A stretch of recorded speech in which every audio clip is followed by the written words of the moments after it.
First contact with Joshua Pope.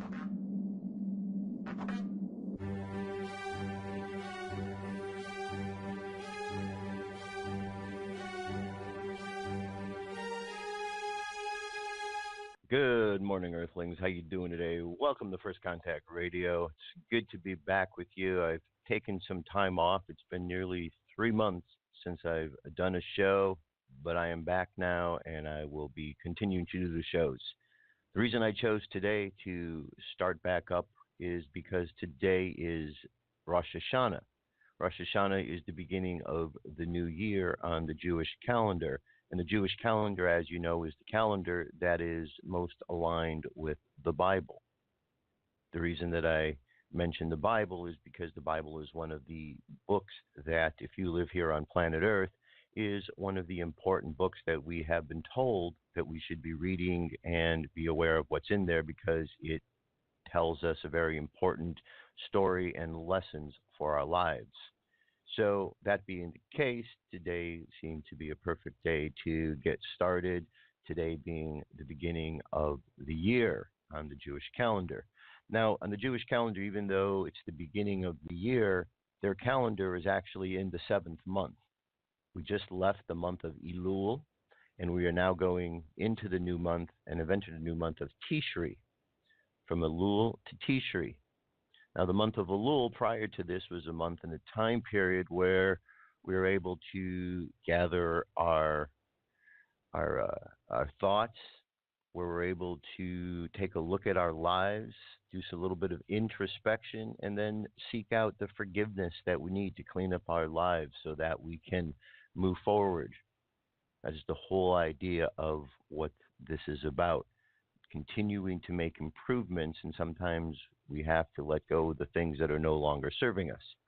So here on the Jewish calendar, we could see where we're at here. We are on the 21st Rosh Hashanah. We could see it's a new month, the month of Tishri. These are very good calendar. I like these because you can just click on them and it takes you to some of what the day is about. So this month, this day of Rosh Hashanah is about the beginning of humankind. Okay, it is telling the story of Adam and Eve. So it's a very significant period of time. We've got Earth was created. We had the sun and the moon were created. Vegetation was created upon the dry land that appeared out of the water. And then on the 6th day, God created man. And God created man for a specific purpose, to be a worker of some sorts.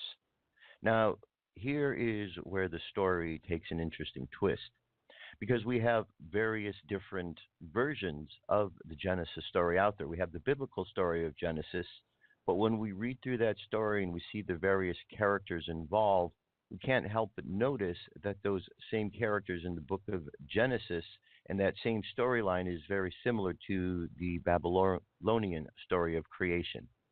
So it makes us look back at a time period other than the biblical time to see if there was something else going on that maybe the scholars who put the Bible together borrowed from some of that story. It would appear to be so. Some of the other discrepancies we have in the creation story is the way in which humankind came about, their purpose, and then what happened afterwards. The biblical story, as we know, Adam was created in the garden, and then out of Adam, Eve was brought forth, and then Adam and Eve were eventually kicked out of the garden because they, according to the book of Genesis story, disobeyed God, listened to the serpent, and therefore became problematic, and therefore were not able to be within that garden anymore, and therefore were kicked out. Well, the serpent has been assigned, as we know, to the role of Lucifer as the one who is the tempter, and this may all well be. However, there's another set of important documents that are out there, which are the Nag Hammadi Library, and the Nag Hammadi Library has a variety of stories in it that all relate back to the time of Genesis, and the story they tell, though it is very similar, is somewhat different. The difference in the story is in the being that created Adam. Because according to the Nag Hammadi library, the being that was on earth was not a all-powerful God, but a counterfeit, a being that was cast out of the immortal realms and ended up on earth. And then this being, when got a glimpse of God, wanted to find a way to capture God, and therefore the human skin suit was created.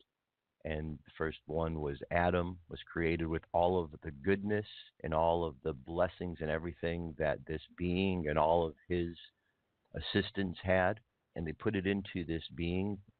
But then when the being ended up being more powerful than all of them combined, because it had all of their goodness, they became very jealous of this being. Through the course of this process, according to the Nag Hammadi library, Adam was instructed by a spirit of God who was letting Adam know that Adam had been trapped. And the system in place in order to trap Adam was to have this soul inside the skin suit where it didn't have an opportunity to really get out, and would be subservient to the being there on earth, which in this case is referred to as Yaldabaoth. So we've got this story of Eve, or the Spirit of God, instructing Adam from the inside. Then you have Yaldabaoth finding out about this and then trying to pull this spirit out of Adam. This is where the story of Eve comes into the mix. And then eventually the instruction continues between Eve and Adam. Adam is being liberated from all of the boundaries that were put upon him in the garden, and in that liberation, Yaldabaoth got upset and kicked him out of the garden, and then went on further to rape Eve. And then from Eve, you have Cain and Abel, and so on. So the story itself is a little bit different than the Genesis version, because you have one story where you have a creator being that is portrayed in two different ways. In one being as the benevolent creator being who was creating for selfless purposes, and then the other story where we have the creator being seems to have some other purposes in mind, a little bit different. But the fact that we saw this being and all of this being's assistants putting all of their goodness, well, that lets us know that these aren't completely bad beings. They're just, because they have all this goodness to put into it, there's just a misunderstanding. Because the problem with Yaldabaoth is that he never knew the Father. He was conceived in some unnatural way in the immortal realms, and then after his birth, his mother Sophia cast him out without introducing him to anything, without letting him know about his father, without letting him know where he truly came from. So Yaldabaoth went out into the world thinking that he was all there is. It was his mother, and then it was him. So there was a bad misunderstanding that took place. If anything, in reading that story, it helps to understand that the original sin in this case was not man and woman disobeying God, but it was this fallen being coming down to earth and then tricking humankind. Which of these two stories is accurate? I don't know exactly. So I don't want to place blame in any direction. I simply look at the story for what it is and see that there's something important for us to understand. I also know that when we look back at the Sumerian tablets and the mythology of the Sumerians, we do have a point in the story where there's two brothers, Enlil and Enki, who come down to Earth. One of the brothers is very adept in genetic engineering. The other brother does not have those same engineering skills, but has a different level of the way he wants to see these beings brought into the world.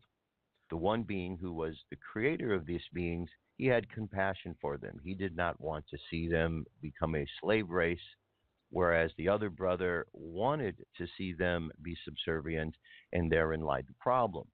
So what we could possibly have when we get to the biblical story is a story of brothers who maybe were not told the whole picture. Maybe there is something a little bit more than meets the eye. Because if there's two brothers in the story and the book of Genesis took and put all those together in one being, then we might not necessarily see where the good and the evil is, if indeed that is the case. So, why do I tell you this story? Is it intended to confuse you? Not at all. It's intended to let you know that there is something more going on right at the very beginning of the book that we are told we should be reading because of the significance it has in our lives. Now, let me back step even further. In the very beginning of Genesis, the first thing it talks about is the earth being void, without form. And then God said, "Let there be light." And this light was there, and there was light, and there was darkness, but there was still not the earth as we knew it to be after that point, because then God created on the second day the firmament. And the firmament, as we've come to understand it, is a dome. So a dome-like structure, a firmament, was created over area that was referred to as the earth, that didn't have a form, that was void, formless. So now you have a dome put over this. Now, we don't have a sun and the moon yet. We have light and we have dark, but that does not indicate sun and moon. It indicates some sort of a light source, but that light source exists outside of the firmament. Everything else after day 2 is underneath the firmament. So we have, on day 3, we have the dry land appears from the waters, because the firmament was there to separate the waters from the waters.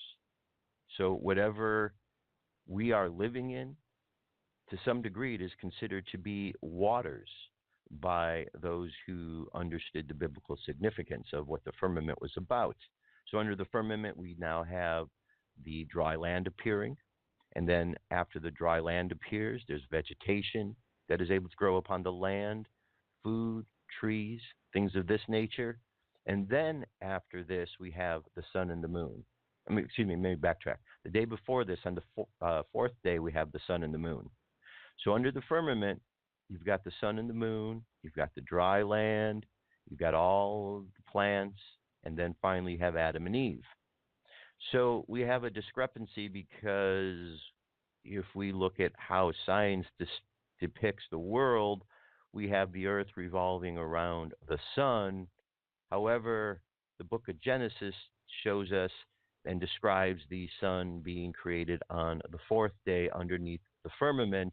Therefore, it could not be revolving. The earth could not be going around it, because the firmament is part of the earth's structure and the sun is underneath the firmament.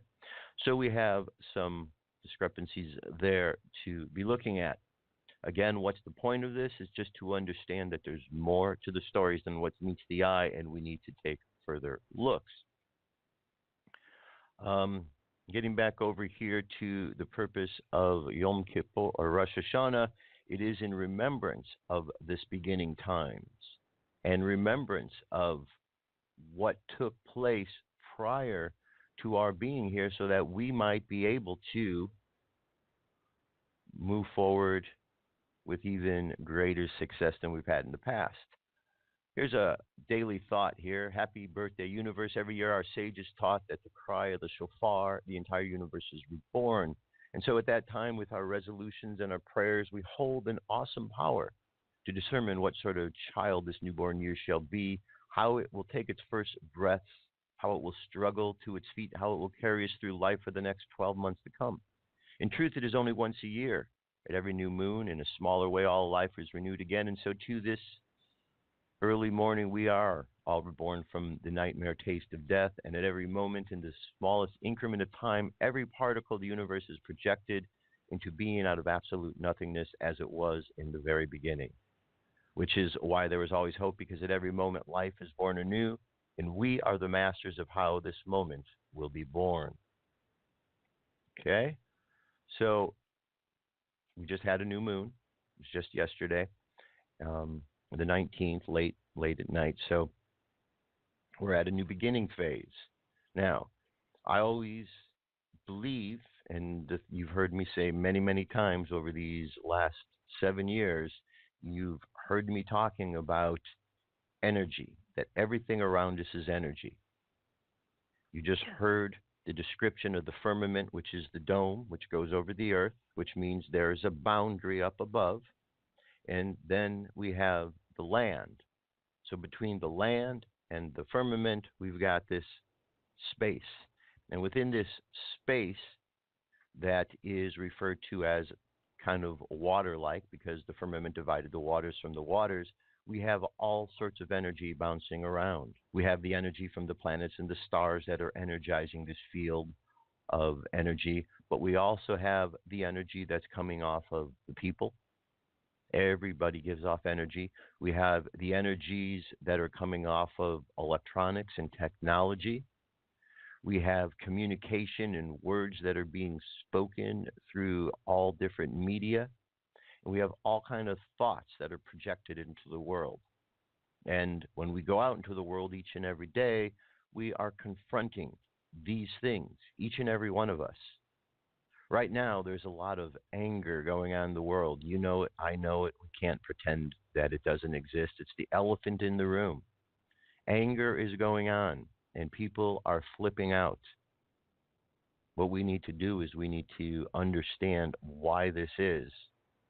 I think that there's something more going on than just the current in-our-face moment. I think that there's something very prophetic about what's taking place. Let's take a quick look over here. From the astrological standpoint, we could see we're at the tail end of Virgo right here, 28 degrees, 51 minutes of Virgo. Virgo is the sign of the hermit who goes in to gather information, to learn something off in solitude, and then come forth to shine that light for others to see. Our moon sign is in Libra, so our conscious mind is looking for a state of balance. So while we may find ourselves in a place where there's a lot of craziness in the world, we do ultimately seek out some sort of balance because we need to have this in our lives. Now, this balance comes from us to us when we remember the points around us of remembrance.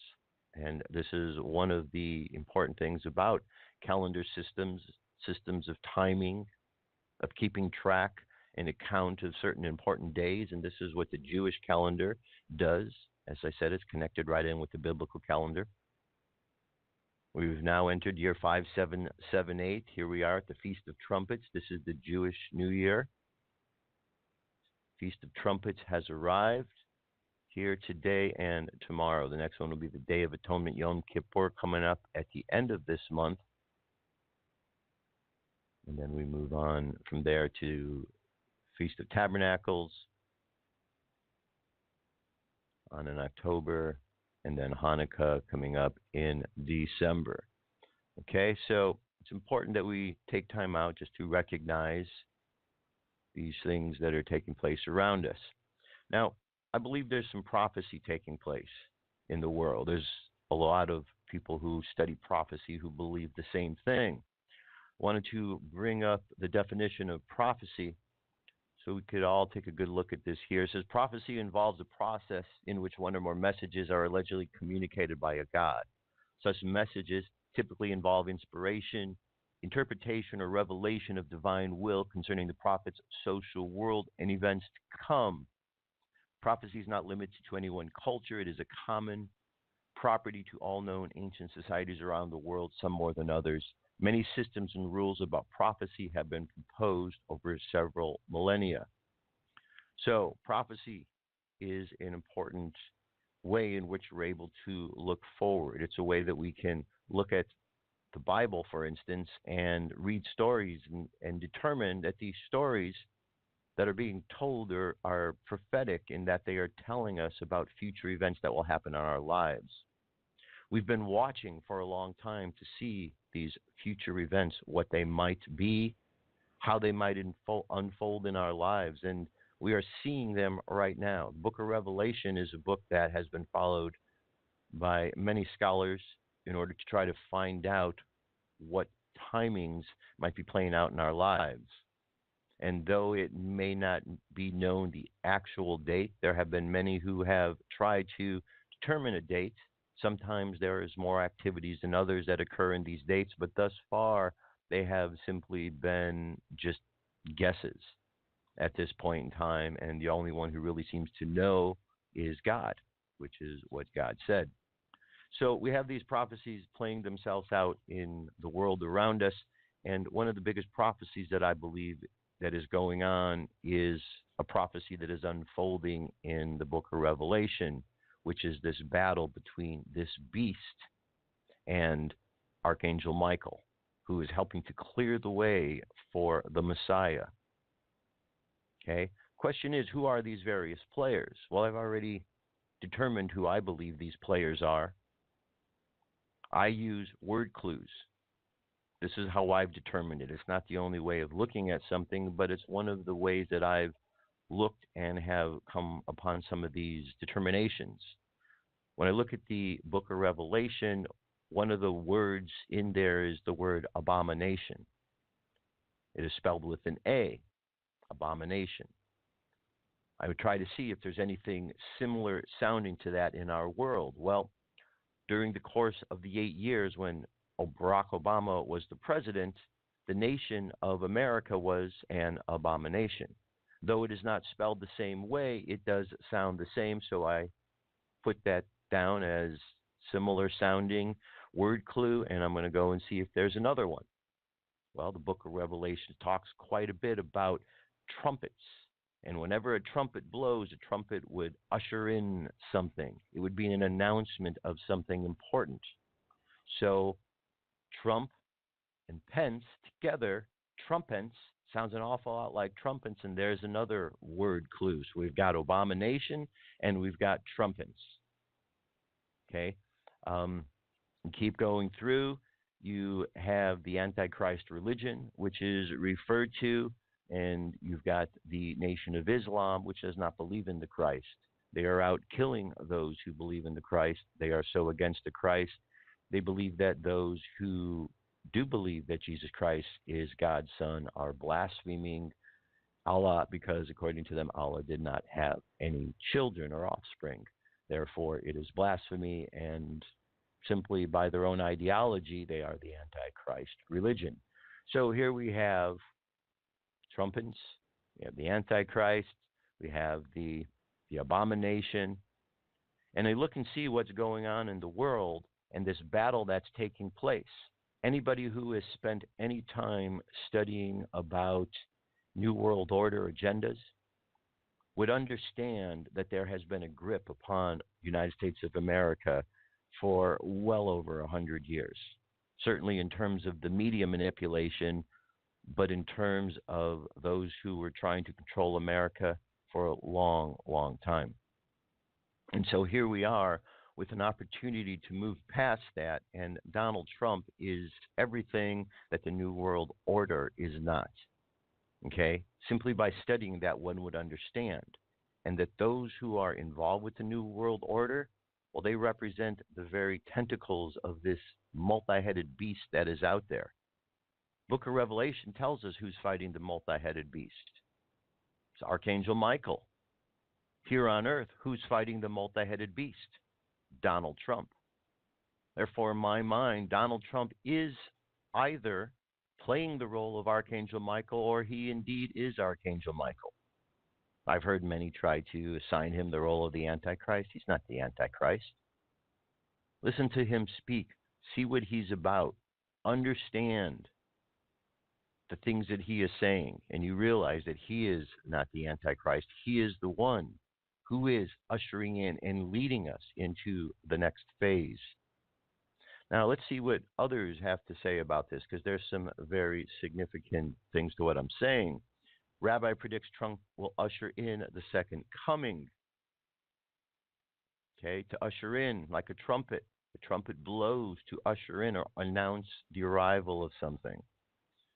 Okay, in two separate sets of Bible codes published 3 months apart, International Bible Codes expert Rabbi Matteo Glazison shows evidence he found that declares Donald J. Trump will win the next week's presidential election. His victory is directly connected to his support for Israel. The first table was published in July. The second last week. He found Donald in Hebrew. Next to the Hebrew word for president, he also found an abbreviation for the words United States. He also found a connection between Trump and the word Messiah, or Messiah, which in Hebrew means anointed, saying this election would be connected to the arrival of Messiah. Many Christians have felt the day of the second coming is fast approaching, and the rabbi's findings may be further evidence. So this is not saying Donald Trump is the second coming, but Donald Trump is here to usher in that age. He's here to clean up the mess, to drain the swamp. He's here performing the actions of Archangel Michael. This is truly what Donald Trump is doing and what he is about. And if you're not seeing that, then I'm going to suggest maybe you look a little bit closer. Maybe you have some sort of blinders on that are keeping you from seeing this because of some sort of bias. But I assure you, he is here playing a role that is destined just as well as there are other people out there playing these roles as well. Here's another piece that is referring to Donald Trump and his victory. It says, why these Jewish mystics think God helped Trump win. Step 1, elect Donald Trump president. Step 2, rebuild the Jewish temple, destroyed by the Romans in the year 70. Step 3, welcome the Messiah. At least that's the plan according to certain Israeli religious leaders who praised Trump's election, describing it as a divinely ordained event that could usher in the Messianic age. It says he is connected to the Messianic process, which is happening right now, said Rabbi Yosef Berger, who oversees King David's tomb in Jerusalem, a website of religious views on current events. So he has a very, very important role, okay? Donald Trump is connected to the Messiah because he is cleaning the road, cleaning the path in preparation for this next phase.